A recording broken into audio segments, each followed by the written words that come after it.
Ito ay rated SPG. Striktong patnubay at gabay ng magulang ang kailangan. Maaaring may masiselang tema, lengguwahe, karahasan, sexual, horror o droga na hindi angkop sa... Labis na nag-aalala sina Pirena at ang iba pang mga sangre sa pagkawala ni Tera. Dahil dito, si Dea ang napagbuntungan ng sisi sa pagkawala ni Tera. Habang lumalala ang kaguluhan, nagsisimula ng mangamba si Imaw sapagkat tila ba'y patuloy ng lumulubog ang Encantadia sa mas malalim na gulo. Samantalang nagkaroon nga ng sandaling pagbabago sa puso ni Mitena nang makausap nga niya ng masinsinan si Tera. Sa unang pagkakataon ay naramdaman nga niya na siya ay may halaga.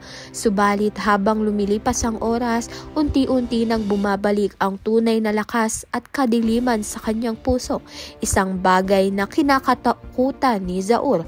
Ngunit sa kabila ng lahat, nakabalik si Tera kasama ang mga sangre. Nagpasya silang sabay-sabay buksan ang aklat ng banal na aklat na karunungan upang malaman ang kanilang susunod na hakbang at humingi ng gabay para mailigtas ang buong Encantadia at tigilan na ang pagiging kera ni Mitena. Kaya naman nga't yan at iba pa ang dapat nating pakaabangan. Maraming salamat sa iyong panonood.